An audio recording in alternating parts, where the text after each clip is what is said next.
Hi there, and a very warm welcome to Season 5, Episode 25 of People Soup. It's Ross McIntosh here.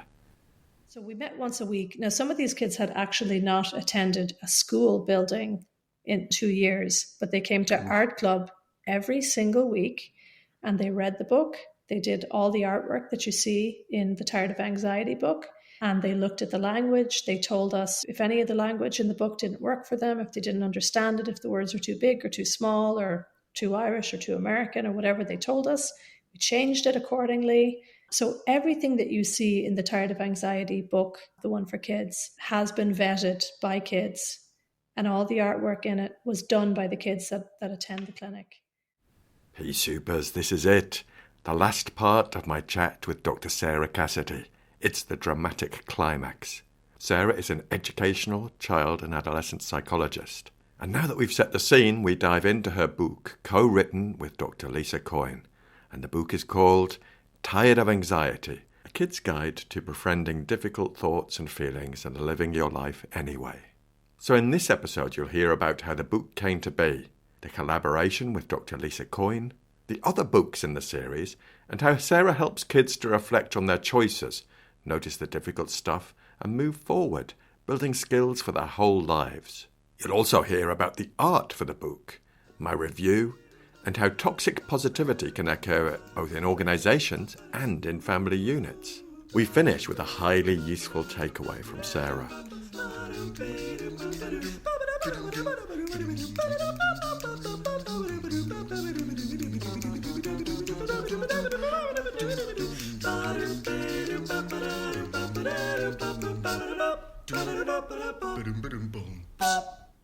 People Soup is an award-winning podcast where we share evidence-based behavioural science in a way that's practical, accessible and fun to help you glow to work a bit more often. Let's just scoot over to the news desk, for I am delighted to announce that I'll be running an Act in the Workplace Train the Trainer course in April and May next year, over 4 sessions and in partnership with Joe Oliver at Contextual Consulting. I'm super excited about this, and you'll find all the links in the show notes. And reviews are in for part 2 of my chat with Sarah. There was a lot of love for this episode, and Ariana Prudenzi, friend of the show and former guest, said, "Thanks very much, Sarah, for involving me in your exciting new projects. Looking forward to our symposium and reconnecting with you soon, and to future projects together too." And again on Facebook, Meg Buckley said, "Great stuff. Love this take on labelling. Thanks to everyone who listened, shared and rated part 2 with Sarah. Your support is what makes the People Soup community so special. So please do keep listening and sharing and letting me know what you think. If you make some noise about the podcast and our guests, we'll reach more people with stuff that could be useful. For now, get a brew on and have a listen to part 3 of my chat with Sarah Cassidy."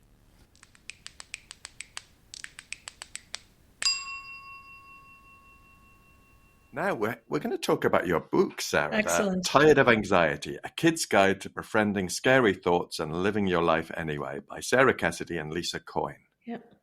And I've actually read it and I've written a review. Cool. And I'd love to share it with you. Brilliant. Thank you so much. P-Supers, Sarah hasn't heard this review, so this is a fresh experience for her. So here's my review. Shante, you stay. Bravo and thank you to Sarah and Lisa. This is an extraordinary book written by world-leading experts in the field, and it makes the concepts from acceptance and commitment therapy absolutely accessible, useful, and fun for kids. I spend much of my time sharing the same skills with adults in the workplace, and I've lost count of the times that parents come and ask me during the training if there's any resources for their children. It's here. This is it. This is that resource, and there are more volumes to come. It comes with an introductory guide for parents, and I'd like to read an extract from that. It says, "This book was written for children with anxiety. The children that have already used the techniques in this book are real children with real anxiety from real families. They met in groups together. They practiced the skills together, and they even created some of the art in this book based upon their experiences. For me, this book should be sent free by governments to all children of about 7 years of age, and I couldn't be more serious about that. I said to you earlier, Sarah, at times I was quite emotional reading this book because it's such a gift. I would have devoured it at that age. And I can just really imagine sitting down and reading this with my mum and us exploring it and getting so much out of it together. So don't hesitate, folks. Go out and buy this for every child in your life. And just to finish, just now when I thought I couldn't love it anymore, there are audio recordings which add a whole new level to the skills that are shared. I've been listening to the audio recordings, Sarah. Love them. Thanks, Ross. And those audio recordings are actually me speaking directly to the kids I was working with at that time. I'm glad you felt them. Oh my God, yes. Yeah. And I know your audience member can't see you right now, but I can see you. So I appreciate that very much. And sometimes my middle child will have me play those recordings to him, which I think is really sweet because there's probably not a lot of kids that want their mom to do that. But hopefully he won't listen to this, or hopefully his friends won't hear this. But it's a difficult thing, I think, anxiety. And like I was saying earlier, it's like you need to step inside it. And I think for each kid, it can be a little bit different. And I think a lot of the messaging that we give kids around anxiety, like you should feel something different, or you should do something different, or, just do the thing, just get over it, just be done with it. That's not what I wanted to do with this book. And I remember many years ago, before I was such good friends with Lisa Coyne, I remember hearing her talk about anxiety. And I remember I had been treating anxiety for a number of years and thinking that, like, I just wasn't quite getting it myself, and I thought, God, I mean, I'm good with kids. I love kids. I have kids. What am I getting wrong? There was some bit of it that I just wasn't quite kind of wrapping my fingers around. And when I heard Lisa speaking one time, I thought, oh, there was something fundamentally different that she was doing. And she and I started working together around that time. And we wrote this book together. But one of the things I wanted to do was what I do in a clinic session. And that's what we're doing in this book. Like if you came to me in a clinic hour, that's what this book is session by session, what you'd get if you came to me in a clinic hour and we sat and we trawled through what your experience would be like. We would explore, what is it like for you? Where I wouldn't tell you what you should be feeling, I would ask you, and we would explore it together, and I would invite you, write it down on this page, or think about it, or listen to this mindfulness piece, and take your time, in your own time, explore this and play with it and draw on the page, or go away and have a walk or have a listen. And take your time, not in a clinic hour, not when there's 30 other people on the waiting list, but please take your time. This is for you. This is not for me or your mother or your teacher or your auntie. This is your life. What do you want it to be about? And I don't want to tell you what it should be like. This is your precious life. Mary Oliver says, what do you want to do with your one wild and precious life? And I believe that. I believe that your life and your time are precious. And I don't care if you're 7 or you're 50. This is for you. Your time is precious. And I don't care if your mother's busy. I don't give a flying.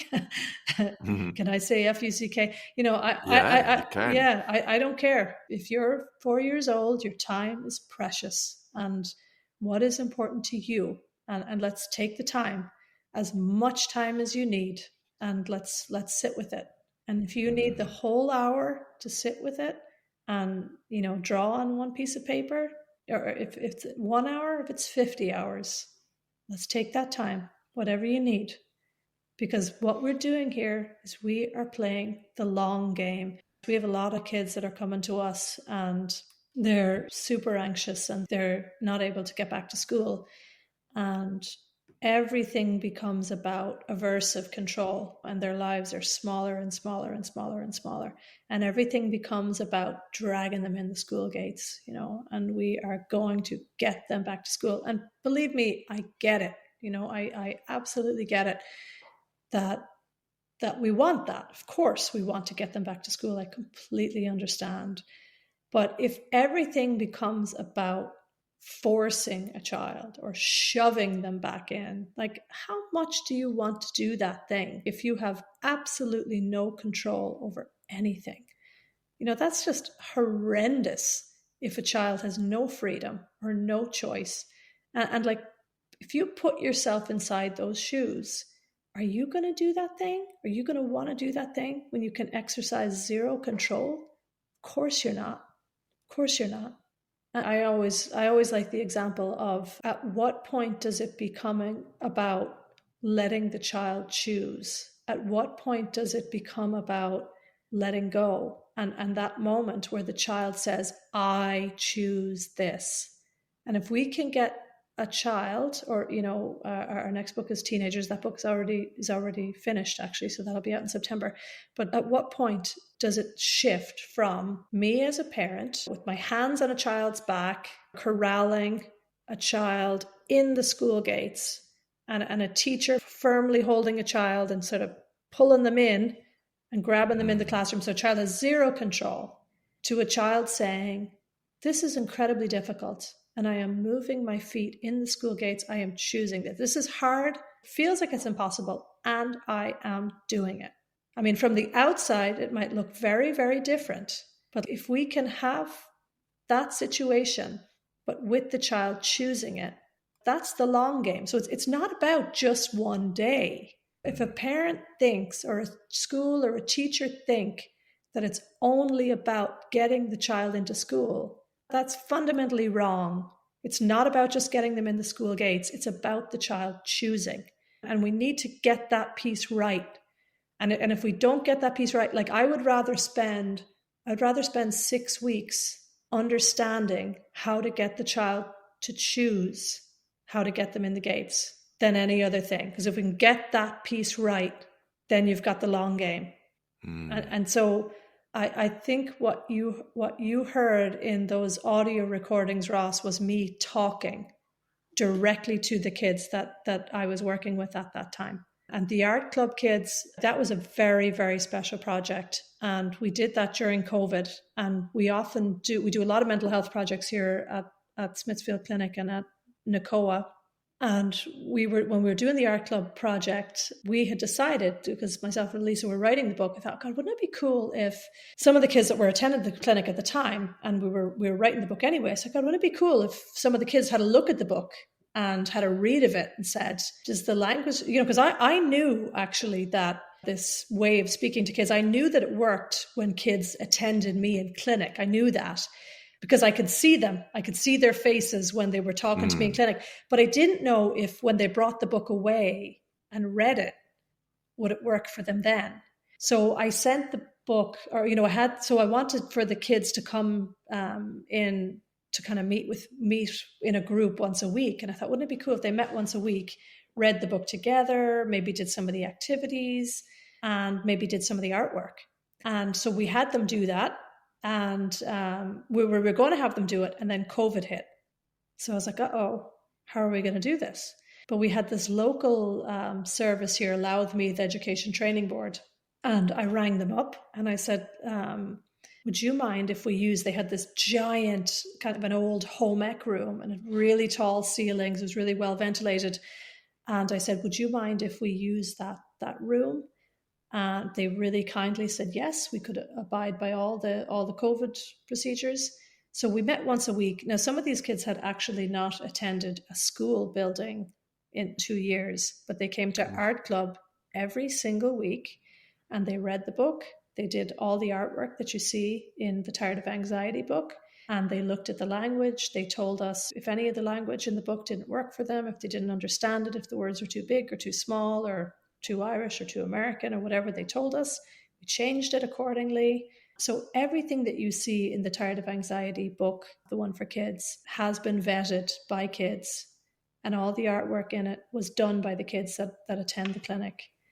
And that shines through. I think that's so powerful, Sarah. Yeah. And what also shines through is what you were describing, that you're not suggesting how someone might feel, you're exploring with them and giving them literal space in the book to record that or draw it and be curious and sort of setting the expectation that there could be a whole range of responses to the questions you ask. There's not a right or a wrong. Yeah. And that is so, so powerful. Yeah.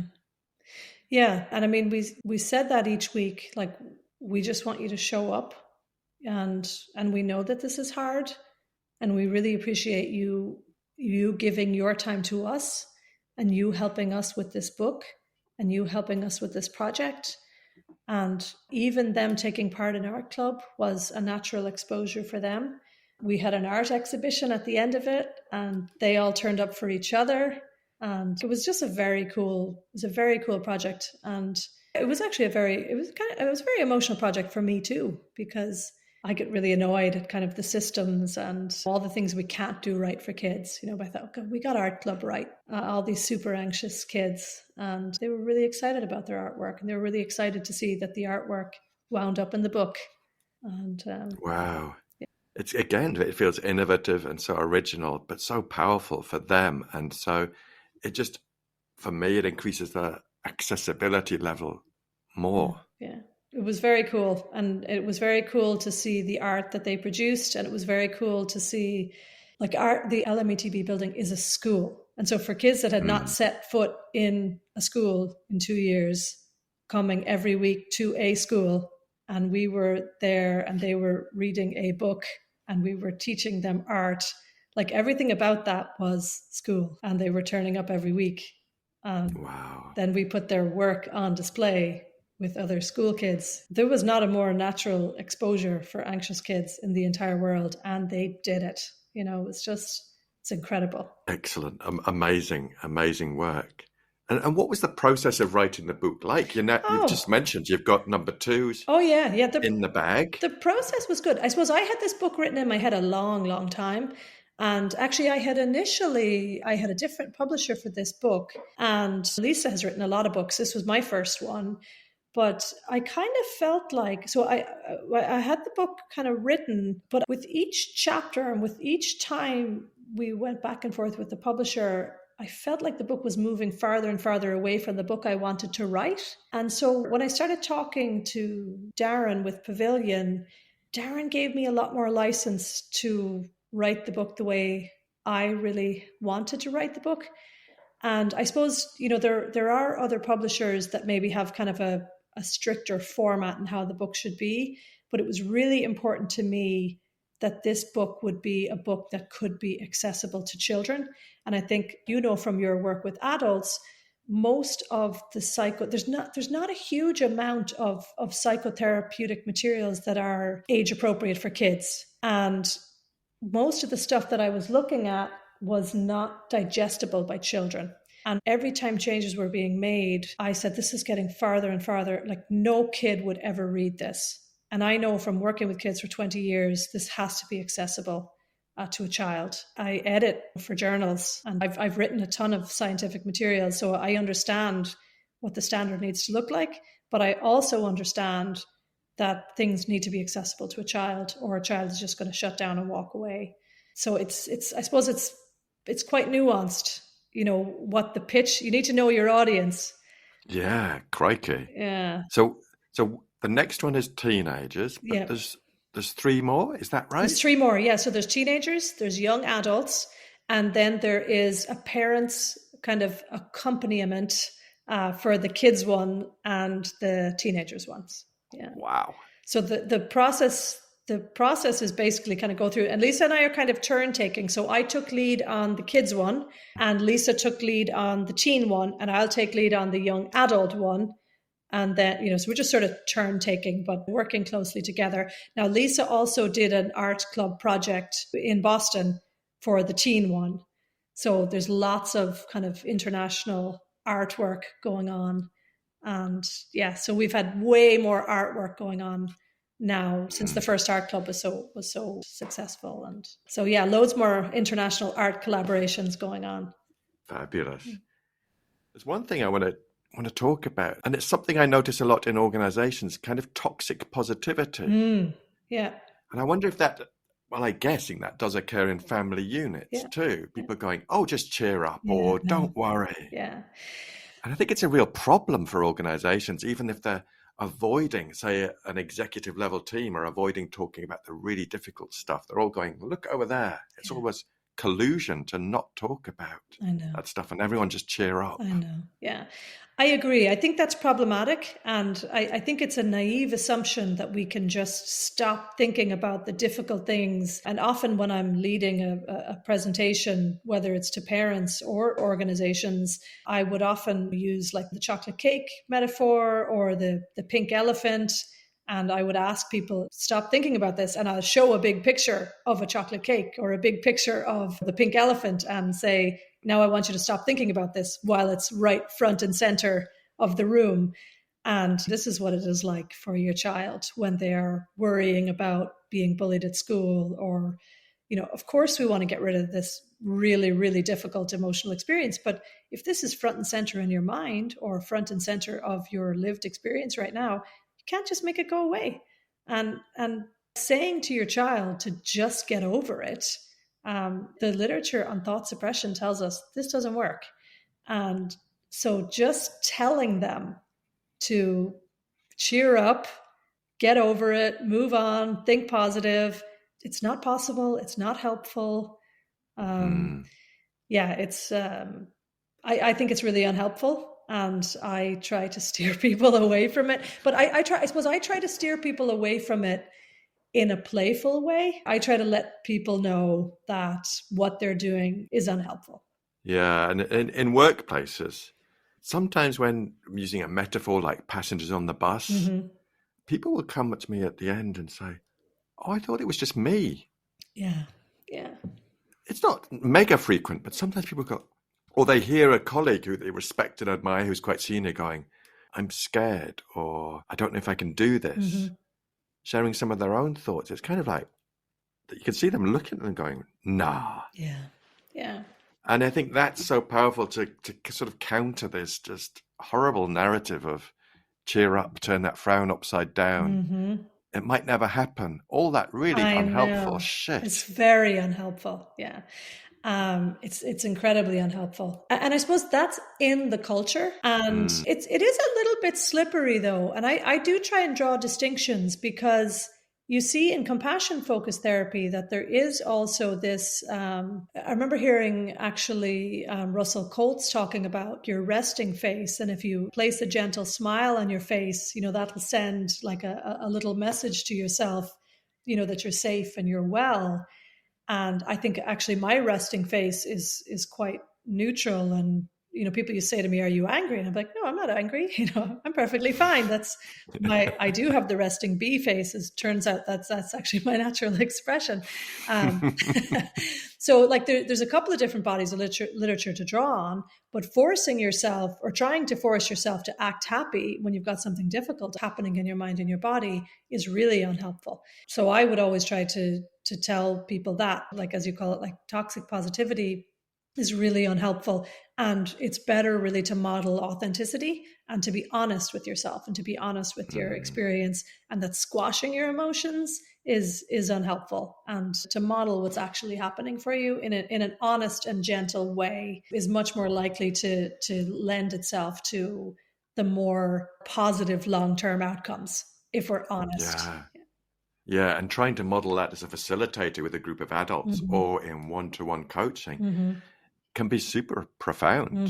The impact, it's just really subtle things about how we present ourselves, but also thinking about careers like flight attendants, when they just have to be, welcome on board.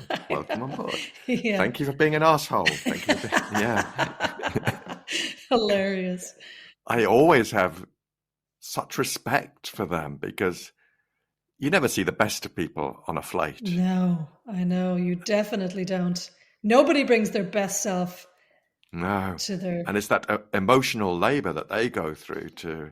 Oh, I know. Yeah. Hats off to them. Gosh, for sure. Yeah. I digress yet again. But Sarah, I wanted to ask, is there a takeaway you would offer our listeners?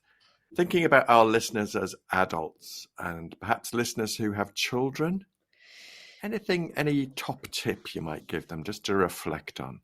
Top tip is that we often don't know how hard it is for young people. Yeah, one top tip. That's hard. You're sticking me in a box here, Ross. um, You can go to 17 if you like. I think young people, I think a lot of the messaging that we give children and young people is actually a little bit arrogant. You know, I think we assume that because they're young, that their lived experiences are easy. And I think that's a little bit insulting to what's honestly happening in their lives. Just because they're younger and smaller doesn't mean that their lived experiences are easy. And so, what I would like for us to do instead is to give them a chance and the space to explore with honesty and with gentleness and with compassion, to check it out for themselves. And I would like for us to do that, you know, slowly and compassionately with them. And I would like for us to model exploration, curiosity, softness, gentleness.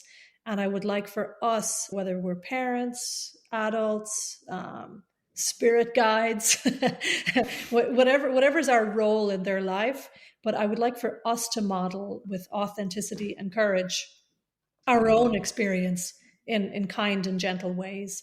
And let's not assume that we know what their experience is like, because we don't. We don't. And their experiences may not be easy.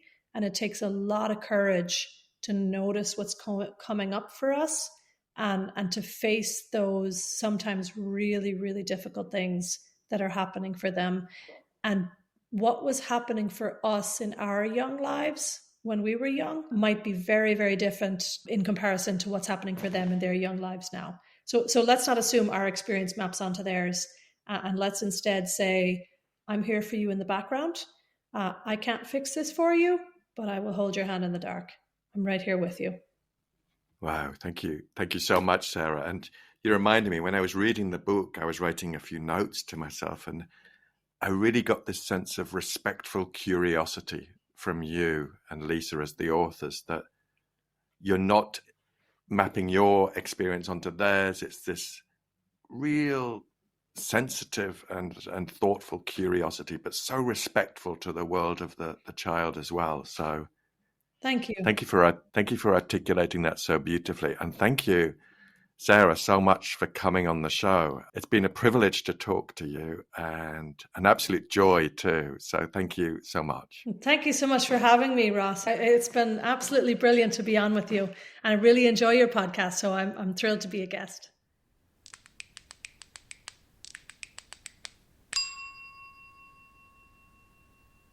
Hey Supers, that's it. Part 3 in the bag. Thanks so much to Sarah and Lisa for writing this book.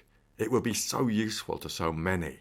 Please have a think about people in your life who might appreciate this book. Point them in the direction of these episodes, or directly to the book. Even better, why not buy the book for them? What an outstanding gift. So much better and thoughtful and useful than some tat that will end up at the back of a drawer for eternity. A big thanks to my producer Emma. It's great to have you on board. And Emma is continuing her final year research in psychology at Dublin City University. She's exploring the relationship between interesting work and well-being. It's an anonymous online survey which takes less than 15 minutes to complete. Emma would greatly appreciate your participation in this study, as it could provide some interesting insights on how we can better boost employee well-being. And the link to the survey is in the show notes, and of course the study findings will be made accessible to you should you wish to find out more. We love to get your reviews, and you can send them on the socials or even on WhatsApp. We are that modern. All the details are in the show notes. If you like this episode of the podcast, please could you do 3 things. Number 1, share it with one other person. Number 2, subscribe to the podcast and give us a 5-star review, whatever platform you're on, and particularly if you're on Apple Podcasts. The Apple charts are really important in the podcast industry. And number 3, share the heck out of it on the socials. This will all help us reach more people with stuff that could be useful. I love to hear from you, and you can get in touch at peoplesoup.pod@gmail.com. On Twitter, we are at peoplesouppod. On Instagram, at people.soup. And on Facebook, we are at peoplesouppod. Thanks to Andy Glenn for his spoon magic and Alex Engelberg for his vocals. Most of all, dear listener, thanks to you. Look after yourselves, Pea Supers, and bye for now. Careers like flight attendants, when they just have to be, welcome on board, welcome on board. Yeah. Thank you for being an asshole. Thank you for being, yeah. Hilarious.